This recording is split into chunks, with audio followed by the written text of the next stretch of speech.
의인에 대해서 종려나무요, 레바논의 백향목이다 이런 말씀했습니다. 백향목같이 성장하리로다.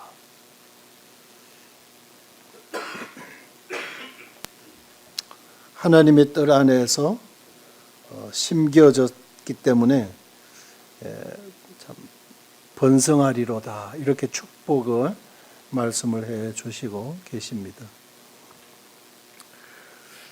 이제 백향목과 종려나무에 대해서 사진도 좀 보여드리고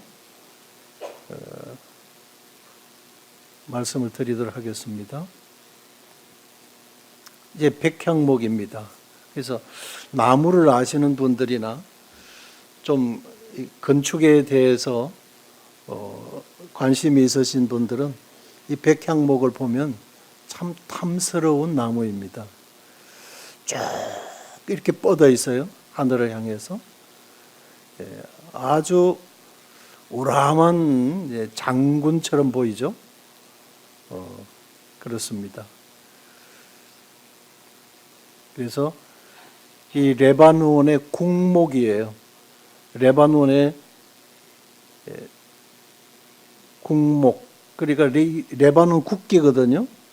레바논의 국기에 이 백향목을 이렇게 집어넣고 있습니다. 우리나라 국목이 뭐죠?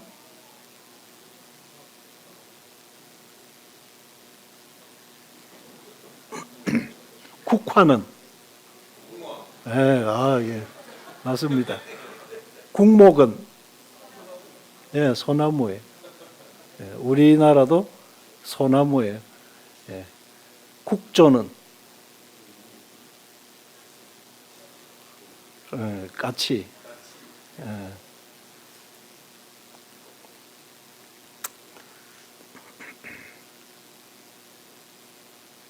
이 종려나무에 대해서 또 보면 고대로부터의 상록수인 야자나무는 이스라엘을 대표하는 식물이었습니다.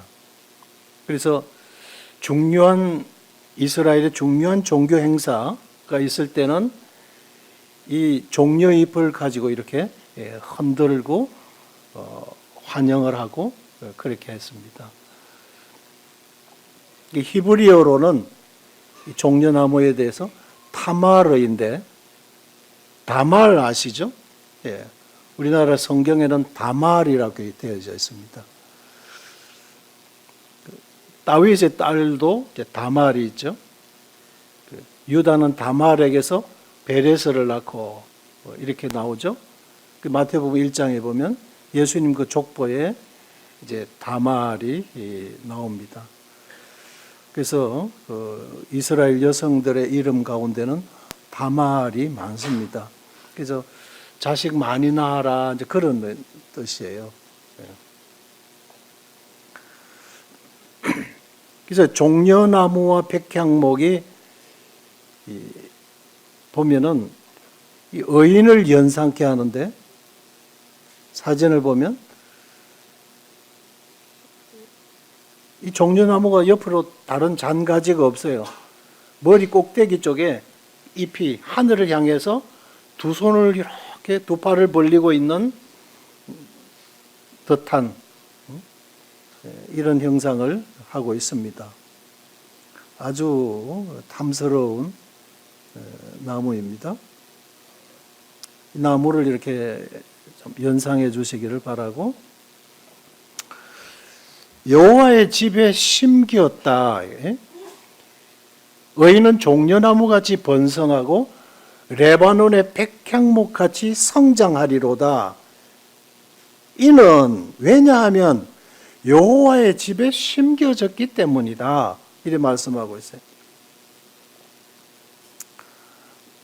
우리가 어떤 자들인데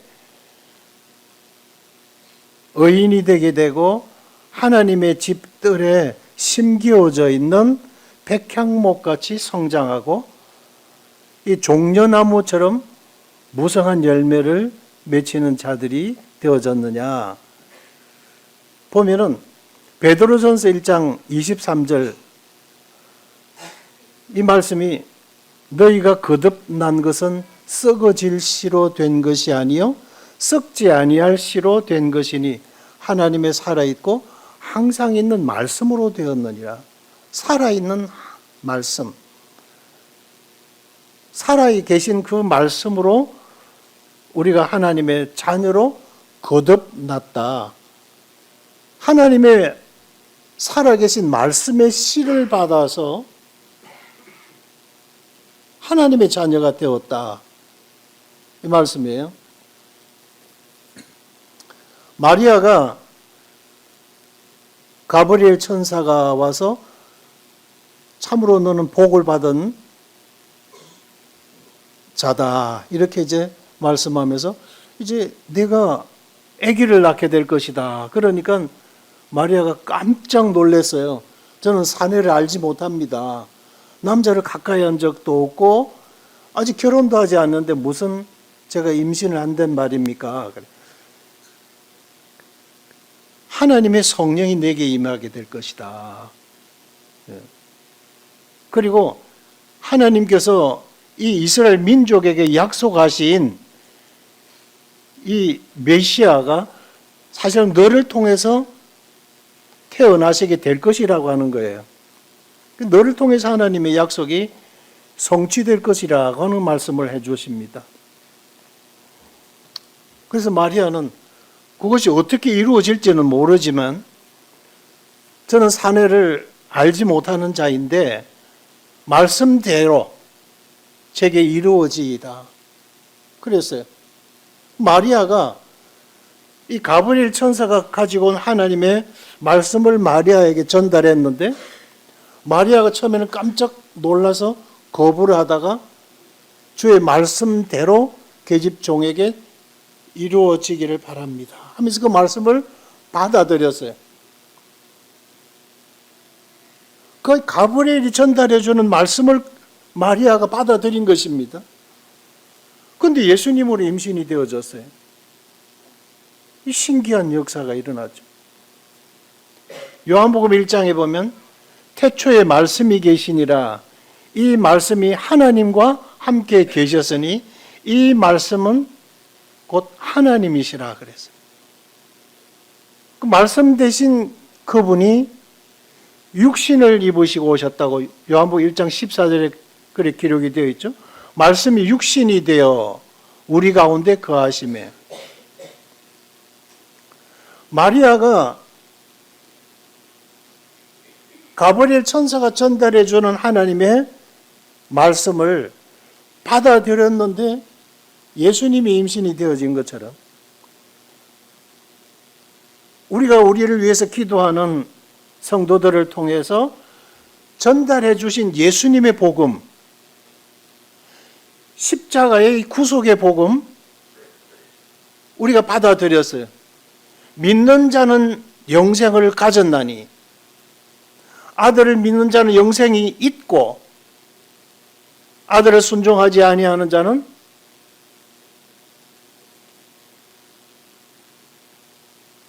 영생을 보지 못하고 도리어 하나님의 진노가 그 위에 머물러 있느니라 그랬는데 아들을 믿는 자는 영생이 있고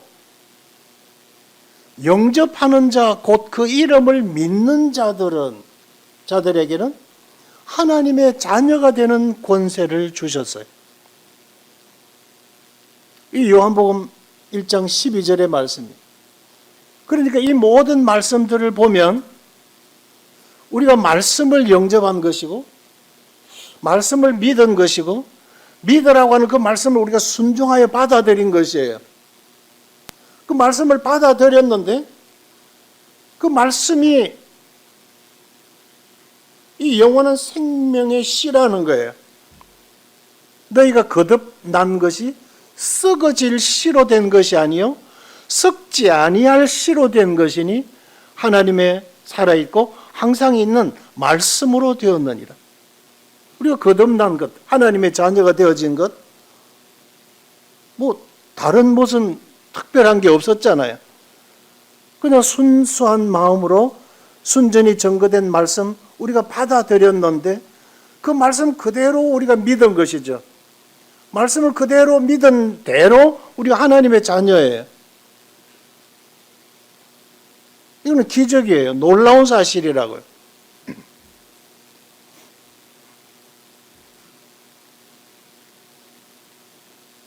지금도 이제 교회 지금 나오시는 40년이 넘은 구도자가 계세요.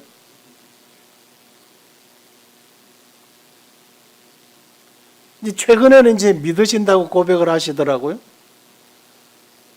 그러나 주님이 아시고 주님이 그 심령을 확실하게 붙들어 변화시켜 주셔야 어떤 그 결과를 우리가 알 수가 있을 것 같아요. 그런데 뭘 말씀드리고자 하느냐면 똑같이 전거되는 말씀인데 다 믿어져요. 다 감사가 돼요. 우리가 눈으로 본 것도 아니고 우리가 경험한 것도 아닌데 하나님이 하신 말씀에 대해서 우리가 다 믿어진다고요. 깨달아지게 되고 그것이 이해가 되어져요. 그런데 안 믿어져요, 그분들이.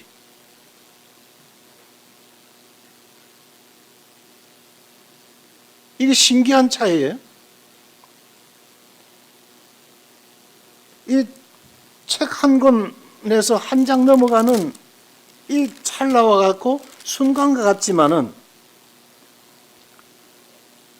이거는 기적이에요, 기적. 이게 뭐냐면 썩어질 시로 여전히 썩어질 시로 있느냐, 아니하면 썩지 아니할 시를 우리가 받아들였느냐, 이 차이예요. 우리가 하나님의 자녀냐, 여전히 아직 거듭나지 못했느냐, 이 차이라고요. 그래 썩지 아니할 시로 거듭난 것입니다. 그러면 그전에는 우리가 어떤 자들이냐? 성경에 이렇게 말씀하고 있어요. 이사야 42장 3절에 상한 갈대, 꺼져가는 등불을 끄지 아니하시고 상한 갈대를 꺾지 아니하시는 하나님이라고 말씀하고 있어요. 이 범죄한 인생들에 대해서 갈대도 상한 갈대라고 하는 거예요. 바람 조금만 불어도 그냥 허너적거리는 이런 갈대와 같은 인생이라는 거예요. 그리고는 상해가지고 또 꺾여져 버려 있는 이런 갈대와 같은 존재라고 하는 거예요.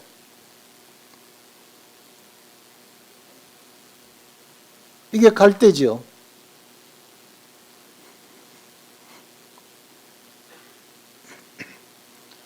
이 중에 한 가닥과 같은 우리라고 하는 거예요. 자, 이 갈대와 이 백향목, 아람들이 백향목, 하늘을 닿을 듯 그냥 쭉 뻗어져 있는 백향목과 한번 비교를 해보자는 거죠. 완전히 수종 자체가 달라요. 우리가 이와 같은 상한 갈대와 같은 자들이 하나님의 집에 옮겨 심겨졌다는 거예요. 여기서 여호와의 집에 옮겨 심겨졌으며 자기의 의지로 되어진 것이 아니라는 거예요. 누군가에 의해서 뽑혀져서 여기에 새로 심겨졌다고 하는 거예요. 그럼 우리는 갈대였는데 썩어질 시로 여전히 우리들은 갈대와 같은 존재들이었는데 전거대 주신 말씀을 통해서 항상 계신 살아계신 생명의 말씀을 통해서 우리가 하나님의 자녀로 거듭나게 되어져서 완전히 다른 종이 되어진 거예요.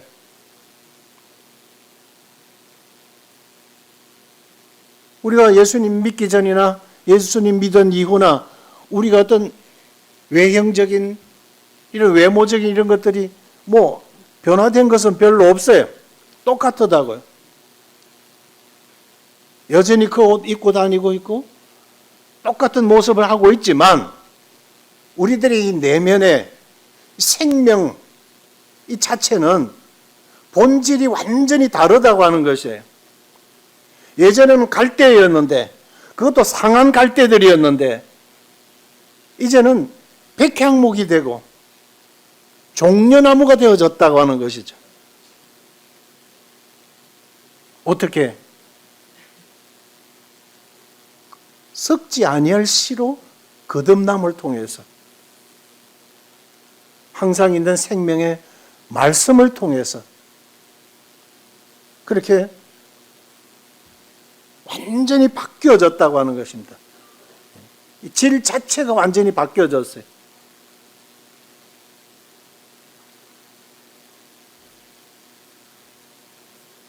인생길에서 강도를 만나 급한 죽게 된 사람으로 누가복음 10장에서 표현이 되고 있어요.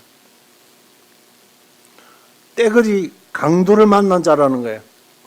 여기 이사야 1장 6절에는 그 말씀이에요. 머리 정수리에서부터 발끝까지 새로 맞은 흔적, 모두가 성한 곳 없이 다 상해버린, 두들겨 맞아서 상해버린 그런 상처투성이의 인생이라고 하는 거예요. 곧 죽을 수밖에 없는 존재라고 하는 거예요. 그만 죽게 된 사람으로 등장하는데, 그런데 여기에 선한 사마리아인을 만나서 주막으로 옮겨져 치료를 받게 되어졌어요. 그는 레위인을, 지나가는 레위인이 멀리서 오는 모습을 보고 잠시 기대를 걸었지만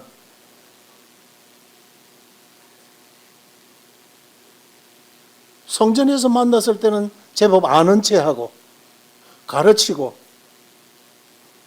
이론적인 교사였지만 막상 현실, 죽음이라는 현실 앞에서는 그도 피해서 도망가 버리더라는 거예요. 제사장, 얼마나 존경스러운 존재였습니까? 감히 가까이 범접할 수도 없는 그런 존재였어요. 그런데 그도 역시나 이 강도 만난 이 사람을 도울 힘이 없습니다. 자기가 되려 어디서 출몰하는 강도를 만날까 봐 주랭랑을 쳐버렸던 것입니다. 레위인을 만났을 때, 제사장을 만났을 때 반짝 기대를 걸었지만 그 모든 것들은 이 세상의 철학이요, 이 세상의 종교요, 다 허울 좋은 종교에 불과한 것이었습니다. 막상 죽음 앞에서는 아무 힘도 없는 존재들이었어요. 죽음 앞에 지금 직면에 있는 이 사람을 실제 도움을 줄 힘이 없는 자들이었다는 거죠. 이 사람은 포기하고 있을 때 또 어떤 인기척에 나서 보니까 자세히 보니까 사마리아인이에요. 평소에 무시하던 사람이었습니다. 그런데 그가 점점 가까이 올 때 유대인으로서 그만 떨더니 이 꼴을 당한 것 보고는 침을 내뱉고 가지 않을까. 아예 기대를 포기하고 얼굴을 돌렸는데, 그러나 이 사람은 오히려 점점 가까이 다가와서 여러 상처 난 이런 상태들을 살펴보고는 다시 짐승에게로 가서 그가 가지고 온 포도주로 상처를 치료하고 기름으로 덧발라서 감염을 예방하고 자신은 걷고, 지금 강도 만난 자신을 자기가 타고 오던 짐승에 태워서 어디론가 끌고 가고 있는 것입니다. 그는 창피스러워서 눈도 뜰 수도 없고 고맙다고 인사도 제대로 할 수 없는 사람입니다. 아무것도 이제 빼앗길 게 없으니까 어디로 데려가든 두려움이 없었어요. 그런데 주막에 이르러 내려서 주막 주인에게 자신을 맡기고 두 데나리온을 주면서 잘 치료를 부탁하고 영양가 있는 음식을 먹여서 기력을 회복시켜 주기를 당부하고 혹시 부비가 더 들면 여행 갔다가 돌아오며 오는 길에 자신이 갚아주겠다고 이러고는 길을 떠나는 것입니다. 이 사람은 점차로 기력을 회복하면서 제대로 감사하다고 하는 말조차도 할 수 없었던 이 사람이 기력을 점차 회복해 가면서 다시 오시면 이렇게 내가 감사해야지를 몇 번 되뇌이면서 이분을 기다리고 있는 것입니다. 우리는 주막과 같은 이 지역교회 안에서 다시 오실 이 사마리아인처럼 취급했던 이분의 만남을, 재회를 우리는 고대하고 있는 것입니다. 우리는 이와 같이 강도를 만나 급한 죽게 된 사람이 되었고 상한 갈대와 같은 존재들이었는데 우리가 예수님 믿은 이거 하나 때문에 우리의 신분이 완전히 변화되고 생명 자체가 본질적으로 우리가 하나님의 자녀로 우리의 신분이 급 변화해버린 것입니다. 갈대에서 우리가 종료로, 죄인에서 의인으로, 마귀의 자녀에서 하나님의 자녀로, 주님이 요한복음 8장에 예수님을 믿는다고 하는 유대인들과 나누신 대화 속에서 너희는 너희 아비의 행사를 한다. 우리는 아브라함의 자손이다. 너희들이 아브라함의 자손이었다면 아브라함은 내게 그렇게 하지 아니하였느니라. 우리가 하나님의 자녀다. 이런 식으로 그들은 자신들이 하나님의 약속의 자녀요 아브라함의 후손이라고 하는 것을 이야기하고 있어요. 그러나 예수님이 분명히 말씀하셨어요. 너희는 너희 아비에게서 본 것을 보고 배운 것을 지금 너희도 행하고 있다. 너희는 너희 아비가 마귀니라. 그들의 정체를 확 벗기셔서 요한복음 8장 44절에서 그렇게 말씀하셨어요. 그들이 하나님도 알고 있죠. 거룩한 어떤 종교의 형태들은 갖추고 있죠. 그러나 분명히 거듭나지는 못한 사람들이었어요. 그래서 주님이 마귀의 자녀라고 하신 그 요한복음 8장에서의 그 지적은 종교인들, 유대 종교 지도자들을 일컬어서 하신 말씀이라고 하는 겁니다. 그래서 우리의 신분이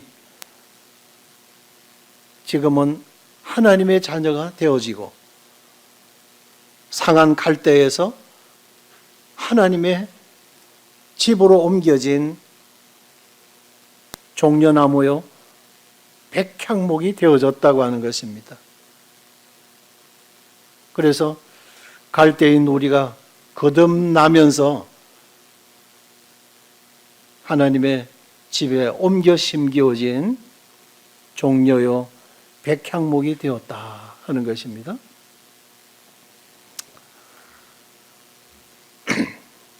그러면 종려에 대해서 조금 더 살펴보면요. 이 종려나무 줄기를 자르고 그 밑에 그루터기를 태우면 완전히 끝납니다. 그런데 이 그루터기까지 태워도 이듬해는 그곳에서 다시 옆에서 새순이 나온다고 하는 거예요. 종려가 그래요. 그래서 이 대추의 야자인데, 대추의 야자, 종려가 대추의 야자예요. 그래서 야자과기 때문에 야자나무 치면 그냥 팜추리로 나옵니다. 그냥 팜추리는 똑같은 뭐 열매같이 보이지만 그걸 짜면 기름이 나와요. 팜유로 가지고 말레이시아에서 팜유를 수입해다가 라면 공장에서 라면 튀기는데 사용하고 그랬어요. 그러니까 야자나무까지만은 필리핀에서 나오는 그런 거는 이 코코넛이죠. 그런데 여기 이스라엘에 있는 이 대추 야자는 학명 자체가 완전히 달라요. 학명 자체가 뭐라고 나오냐면 피닉스 덱트 라이프라고 되어 있어요. 피닉스라고 하는 거예요. 피닉스가 뭐냐면 불사조, 죽지 않는 새라는 거예요. 죽을 수 없는 새라고 하는 겁니다. 죽일 수 없는 새라고 하는 게 불사조예요. 그래서 이스라엘 사람들이 그들이 어떤 건국절이나 중요한 명절이 되면 이 종려 잎을 가지고 막 흔드는 이유가 있어요.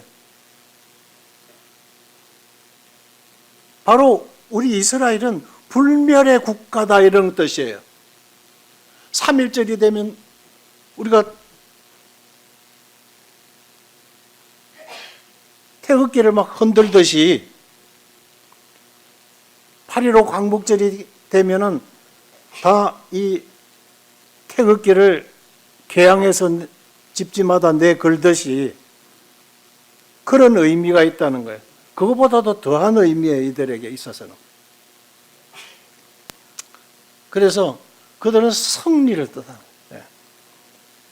한 가지에 뭐 한 15kg 또 많이 맺히는 것은 20kg 정도. 그래서 이렇게 세알아 보면 8가지가 나오고 또 많은 것은 이렇게 10가지도 나오고 그래요. 그래서 1년에 수확이 120kg에서 약 200kg 정도 수확이 되어집니다.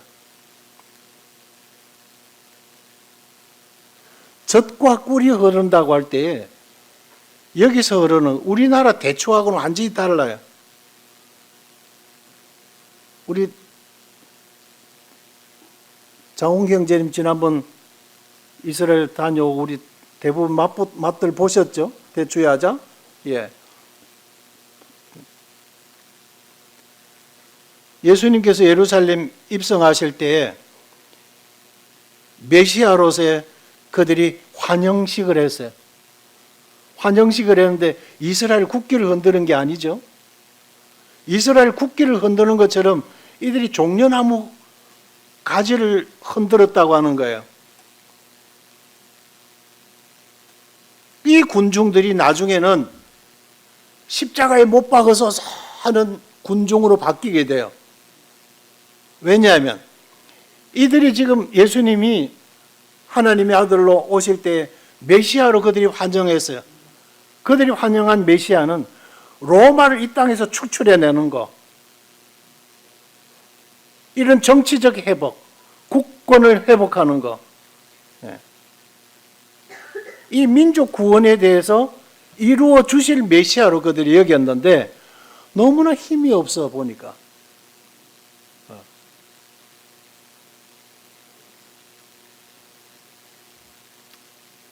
그래서 종교 지도자들이 앞서서 십자가에 못 박으소서 이러니까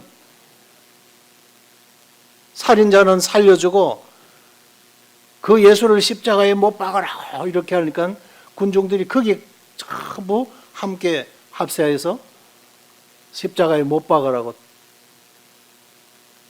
그렇게 했습니다. 이 여리고가 종려의 성읍이에요. 해저 255m 되고 예루살렘은 해발 800m고 그러니까 전체가 한 1000m 이상 여리고하고 예루살렘하고 그 높이가 1000m 되는 이상 차이가 나눕니다. 그래서 여리고를 종려의 성읍이라 그래요. 그런데 그곳에서 전부 이렇게 종려 가지를 배에다가 예루살렘 이렇게 운반에다가 서고 그들이 초막절이 되면 그걸 가지고 이렇게 운막을 지어서 그 아래서 쉬곤 했다는 겁니다. 그래서 이 대추의 야자 피닉스 이것은 바로 이스라엘이다 그런 의미예요. 이스라엘은 이 불사조와 같은 국가다. 우리는 불멸의 국가다. 왜? 우리는 하나님을 믿는 민족이니까. 하나님께서 우리 하나님이시니까. 우리 편이시니까. 그런 의미예요. 그래서 AD 70년에 로마 타이터스 장군에 의해서 예루살렘이 함락이 되었죠. 8월 6일 날 완전히. 그래서 거의 100만 명에 가까운 사람들이 죽임을 당하고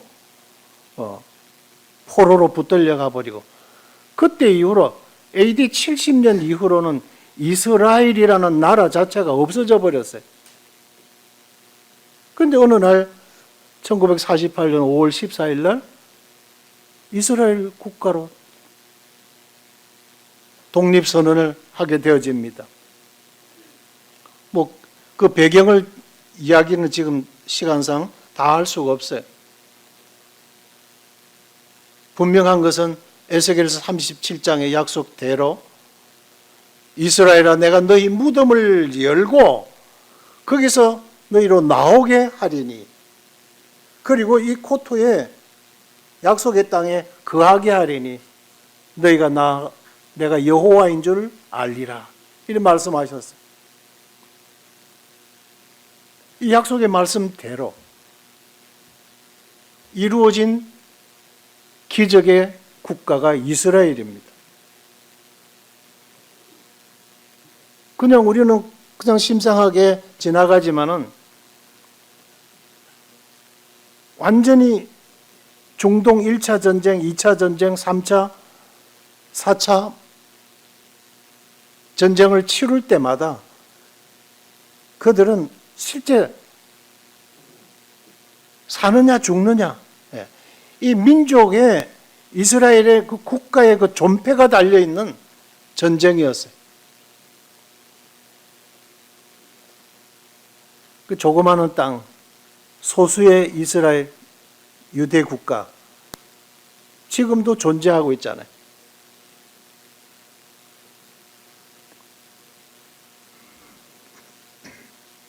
그래서 우리가 그냥 대추야자, 종려나무 그냥 그렇게 알았는데 사실상은 이런 의미들이 있고 이 의미대로 이스라엘은 그대로 믿고 있어요. 그래서 이 의미를 우리가 살펴보면서 종려나무가 가지고 있는 그 가치에 대해서 우리가 다시 한번 생각하고 우리가 그와 같은 존재들이라고 하는 거 그렇잖아요? 우리가 영생을 하나님으로부터 우리가 부여받았잖아요. 영접하는 자 곧 그 이름을 믿는 자들에게는 하나님의 자녀가 되는 권세를 하나님이 주셨으니 그랬어요. 하나님이 영원하신 한 하나님이 영원히 존재하시는 한 우리 또한 영원히 존재하는 거예요. 하나님의 자녀로서.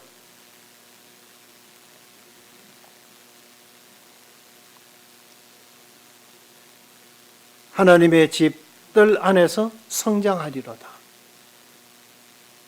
자, 승리의 비결을 말씀해 주고 있습니다. 현생에서, 현실을 살아가면서 매일매일의 삶 속에서 우리가 승리하는 삶에 대해서는 하나님의 집들 안에서 성장하리로다. 이렇게 말씀하셨어요. 고린도전서 6장 19절에 너희 몸은 너희가 하나님께로부터 받은 바 너희 가운데 계신 성령의 전인 줄 알지 못하느냐. 너희는 너희 것이 아니라고 말씀했어요. 값으로 산 것이 되었다 그래요. 값으로 산 바 되었다.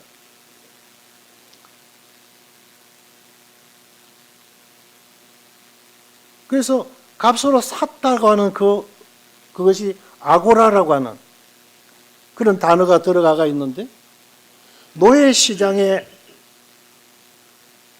내다 놓은 노예와 같은 자들이었다. 이게 죄의 노예. 근데 예수님의 피값을 나를 위해서 지불을 하시고 하나님이 우리를 사신 거예요. 그런 의미가 있다는 게, 샀다고 하는 의미가. 예수님의 보혈의 값이 지불이 되고 우리를 대신 사셨다고 하는 거예요. 그렇게 되면서 우리들 안에 하나님의 성령께서 내주하시는 거예요. 이 믿음이라고 하는 거, 우리가 받아들임과 동시에 부여된 것이 하나님의 자녀라는 신분이 우리에게 부여되어졌고, 또 우리들 안에 하나님의 성령께서 우리들 안에 내주하시게 되셨다는 거죠. 우리가 아무렇게 살아가서는 안 될 이유가 거기에 있다는 겁니다. 그래서 이런 사실들에 대해서 바로 깨달아지는 분들이, 아, 하나님의 자녀구나, 하나님의 성령께서 내 안에 계시구나.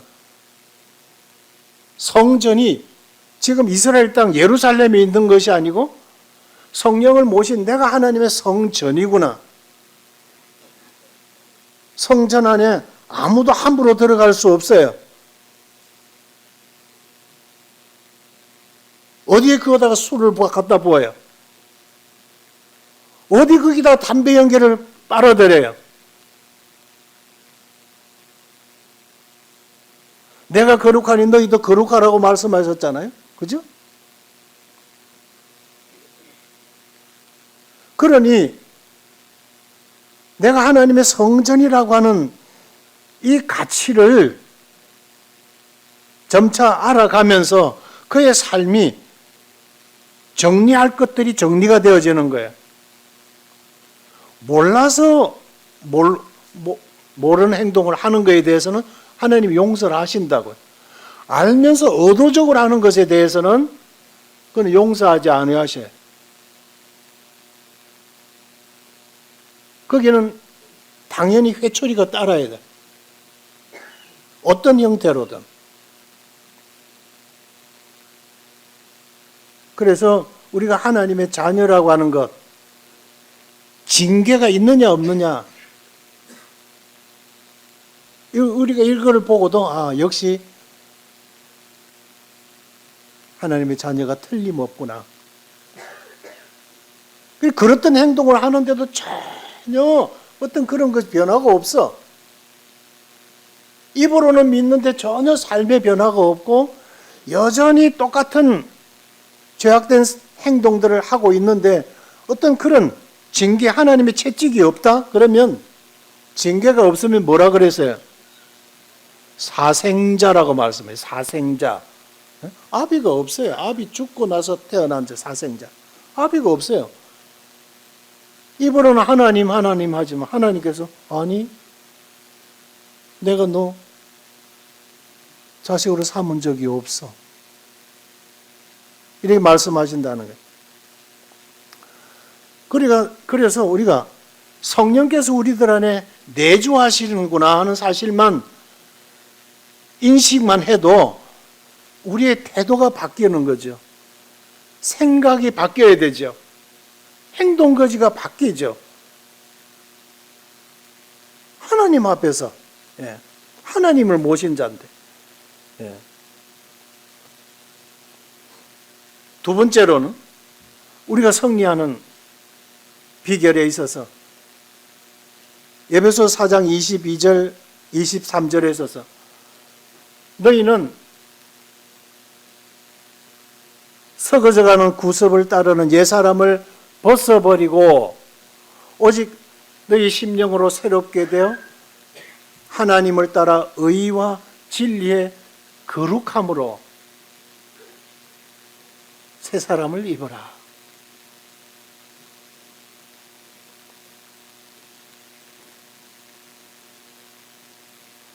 그러니까 우리가 매일 옛사람을 벗고 매일 새 사람을 입자 이 말씀이에요. 지금 에베소 4장 22절에서 너희는이 누구예요? 대상이? 예수님 안 믿는 사람들이에요? 아니죠. 에베소 교회 성도들에게 일컬어서 하시는 말씀이에요. 너희는. 그래서 눈을 딱 뜨면 하나님 앞에 찬양 드려야 돼요. 당연히 드려야 돼요. 눈 뜨자 TV 리모컨 찾으면 안 돼요. 네? 세상 돌아가는 뉴스 그것보다도 눈 딱 뜨면 침상에서 하나님을 찬양하세요. 커튼 열어 제치고 날이 화창하면 주 하나님 지으신 모든 세계 1절 다 몰라도 되고 4절 다 몰라도 돼. 주 하나님 지으신 모든 세계 이것만 불러도 그냥 하나님 기뻐하신다고. 이렇게 해서 아침을 깨우고 기도로 시작을 하면 우리가 옛사람 자연적으로 벗어지게 되죠. 새 사람으로 입고 하루 살아가는 삶이 되는 거예요. 이런 삶은 바로 승리하는 삶이에요. 어디를 가도 나는 하나님의 성전이지. 아무데나 앉으면 안 돼. 아무거나 봐도 안 되고 아무거나 그냥 들린다고 다 듣는 게 아니죠. 들어온다고 다 그냥 집어넣고 막 돌리는 게 아니죠. 그럼 머리 아파요. 복잡하다고. 왜 복잡해요? 쓸데없는 거 들어오니까 그래요. 골라서 듣고 골라서 보고 골라서 생각하고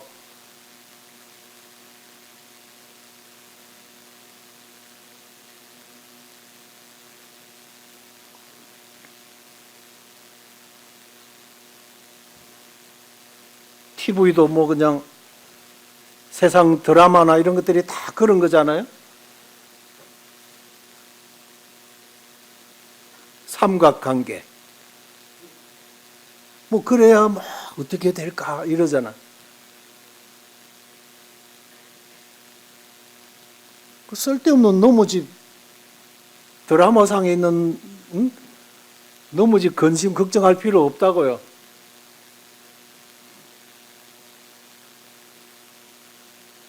그래서 두 번째는 옛사람 버리고 새 사람으로 살아갑시다 이거예요.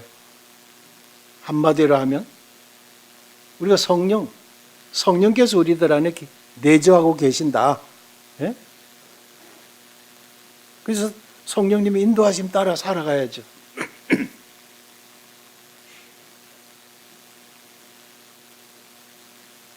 이런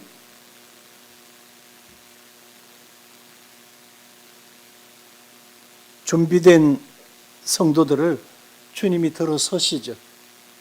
그들을 통해서 하나님은 하나님의 일을 이루어 가시는 것입니다. 교회를 생각하고 교회의 여러 필요를 생각하고 또 안 나온 성도들, 불편한 성도들, 입원해 있는 성도들, 또 선교지의 상황들 이런 걸 놓고 얼마든지 기도할 내용들이 많잖아요. 주님은 그것을 생각하고 위해서 기도하는 그들에게 그 일을 맡기시죠. 계속 후원하도 할 수 있도록. 그냥 전도합시다, 선교합시다 그러니까 그냥 앞에 가니까 하고 그냥 뒤에 따라가는 게 아니라 분명한 목적 의식을 가지고 가야 되죠. 만나면 뭘 나눌 것인가? 또 분명히 기도하고 누구를 만날 것이라고 되어 있다면 그 사람에게 필요한 사실을 주님 앞에 구하는 거죠. 무슨 말씀을 나눌까? 틀림없이 볼 거예요. 주님의 말씀을 구하고. 그런 이들을 주님이 서시지 않겠어요? 그런 사람들을 통해서 주님 영광을 받으세요. 그런 성도들을 통해서. 그래서 여기 보면 시편 92편 14절, 15절 우리 다 같이 한번 읽어보시겠습니다. 시편 92편 14절 시작.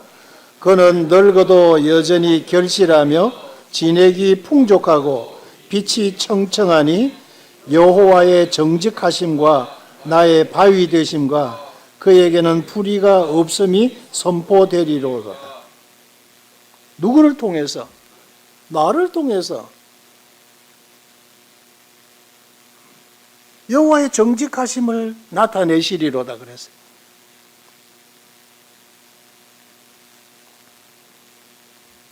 여호와의 정직하심이 14절에 늙어도 여전히 결실을 통해서 또 진액이 풍족함을 통해서 빛이 청청함을 통해서 다 여호와의 정직하심의 결과예요. 하나님의 집들에 심겼기 때문에 그렇다. 그들이 누리를 특혜들이다. 이거예요. 그래서 그는 늙어도 여전히 결실하고 진액이 풍족하고 빛이 청청하니 여호와의 정직하심과 나의 바위 되심과 그에게 불의가 없음을 선포되리로다 그랬어요. 여호와의 정직하심. 이 대추야자는 50년이 지나면 시간이 갈수록 점점점 많이 맺혀요.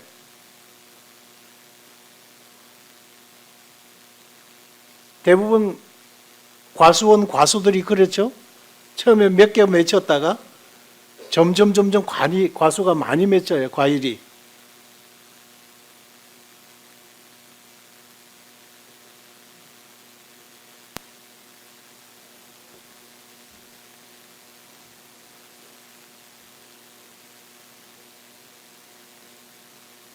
살아온 세월만큼 능력이 있으리라. 주님 그렇게 약속하셨어요. 다시 한번 보면 이 대추야자예요.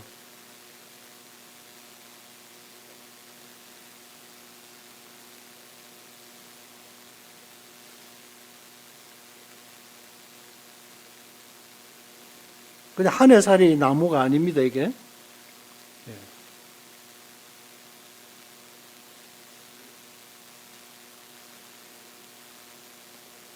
아브라함이 75세의 부름을 받고 혈혈단신으로 약속의 땅으로 갔죠. 그런데 100세에 이삭을 낳았습니다. 아브라함의 하나님, 이삭의 하나님, 야곱의 하나님, 그는 죽은 자의 하나님이 아니요 산자의 하나님이라 말씀하셨어요. 나의 하나님이시고 우리 모두의 하나님이세요.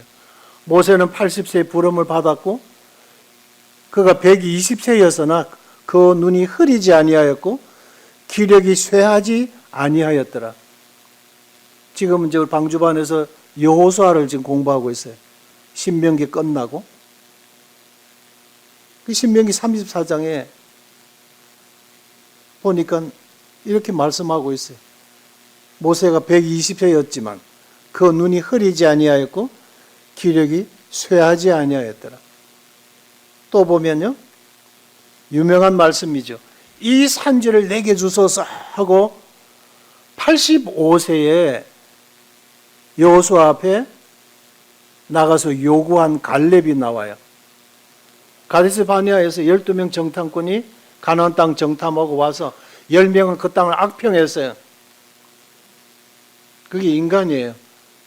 자기들이 믿음 없는 것은 다 감추고 그 땅을 악평했다고요. 젖과 꿀이 흐르는 땅이라고 말씀하셨는데, 그 땅에서 나는 산물들도 가져와라 그랬죠. 근데 포도 한 송이를 두 사람이 지렛대에 메고 들고 왔다는 거죠. 석류도 그렇고 무화과도 그렇고, 예?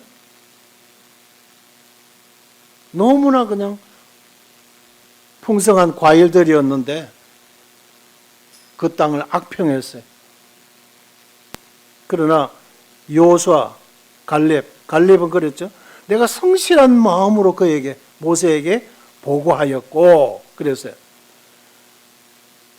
그래서 여호수아와 갈렙, 너희는 그 땅에 들어가라. 그러나 나머지 다 광야 40년 동안 배회하면서 죽을 것을 말씀하셨어요. 근데 말씀하신 대로 지금 45년을 지금 더 갈렙이 건재해 있어요. 내 나이 85세입니다. 출입이 문제 없고 전쟁에 나가도 지금 문제 없습니다. 헤브론 그 땅에 아낙 후손들이 있어서 신장이 장대하고 그들이 가지고 있는 무기는 배틀체 같고 최신의 장비를 가지고 있으니까 아무도 그냥 그 땅의 헤브론 땅은 생각도 못하고 있는 거예요. 엄두를 못 내고 있어요. 그 땅을 내게 주십시오. 그리고 갈렙이 올라갔어요. 그 땅을 차지해 버렸어요.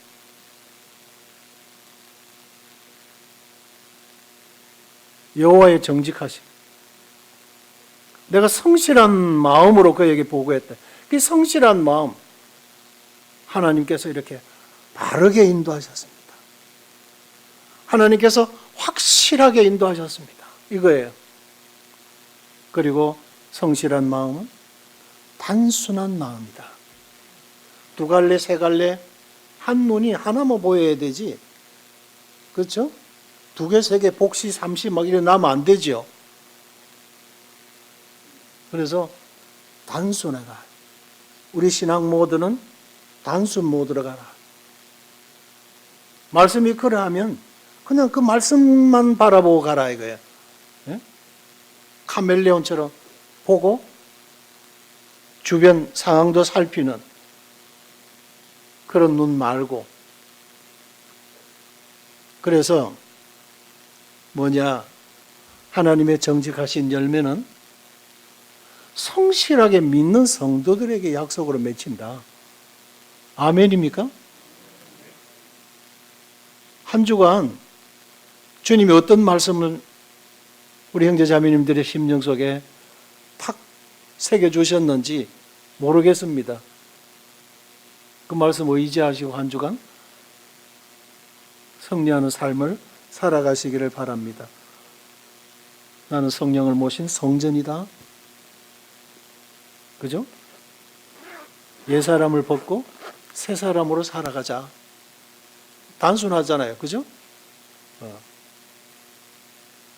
그러면 하나님의 정직하심은 나타내신다. 하나님이 살아계신가 안 계신가 봐라 이거예요. 하나님이 그런 말씀하시는 거예요. 내가 그 약속 지키는가 안 지키는가 한번 봐라 이거예요.